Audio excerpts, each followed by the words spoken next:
Malaking pasasalamat ang ipinaabot ng mga magsasaka mula Talavera at Llanera sa programang pagbili ng palay ng pamahalaang panlalawigan ng Nueva Ecija sa pangunguna ni Governor Aurelio Oye Umali matapos bilhin ng Kapitolyo ang kanilang ani sa mas mataas na presyo kumpara sa alok ng mga traders. Ayon kay Edgardo Penzon Pascual, isang magsasaka at konsehal mula Bagong Sikat Talavera, nakabawi sila kahit mahina ang ani ngayong anihan. Sa kanyang 1.6 hektaryang sakahan sa Murcon, Llanera, nakaani siya ng 118 kaban ng palay gamit ang binhing 216. Aniya, kung traders ang nakakuha ng kanyang palay sa presyong 12 pesos ay malulugi sila. Pero dahil 15 pesos per kilo ang bili ng Kapitolyo ay nakabawi pa rin sila dahil malaking tulong ang 3 pisong diferensya na aabutin ng halos 15,000 pesos sa kanilang kita. Dagdag pa niya, ang mas mataas na presyo ay nakatulong para makapag-uwi sila ng panggastos. Ngunit nananawagan siyang sana ay mapababa rin ang presyo ng pataba at krudo upang mas gumaan ang produksyon ng mga magsasaka. Malaki pong tulong ito dahil kung hindi ito, lugi kami ngayon sa panahon na ito. Baka wala kaming naiwin palay at pera.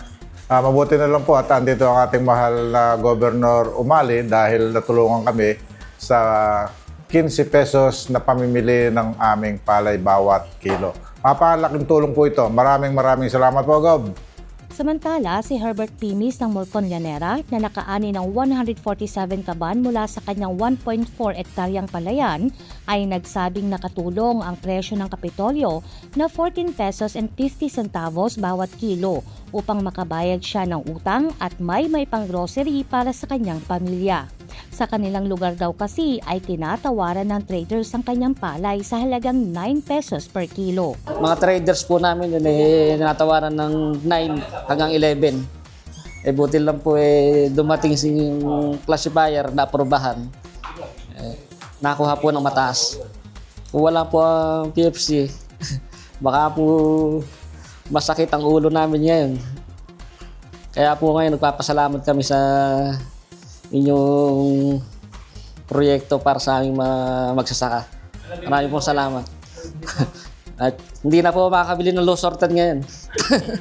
Hindi na po sasakit ang ulo. Makakapag-Jollibee na.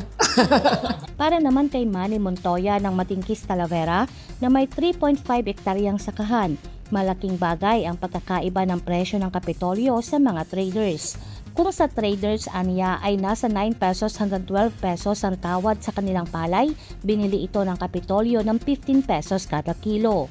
Nananawagan naman siya sa pambansang pamahalaan na dinggin ang hinaing ng mga magsasaka dahil ang 10 pesos to 11 pesos kada kilo ng palay ay hindi na sapat upang mabuhay at mapag-aral ang kanilang mga anak. Nananawagan ako sa national government, lalo kaming mga magsasaka, ay pakibigyan naman pong pansin ang aming mga hinaing o aming kahilingan na sana yung 11 pesos or 10 pesos per kilo ng palay ay hindi sapat sa isang magsasaka na may binubuhay, may pinag-aaral na anak. Mabuti na lang po at may programa si Governor Umali ng Nueva Ecija. Ako po ay lubos na nagpapasalamat at ako po ay nabigyan ng pagkakataon na maisali sa kanyang magandang hangarin para sa probinsya ng Nueva Ecija. Sa kabila ng mababang ani at mataas na presyo ng mga input tulad ng abono at krudo, positibo ang mga magsasaka na mas makakabawi pa sila kung magpapatuloy ang programang pagbili ng Kapitolyo sa mas mataas na halaga. Kasama sina Jeffrey Gonzalez at Ejelmar Bumanlag, Jovelyn Astrero para sa Balitang Unang Sigaw.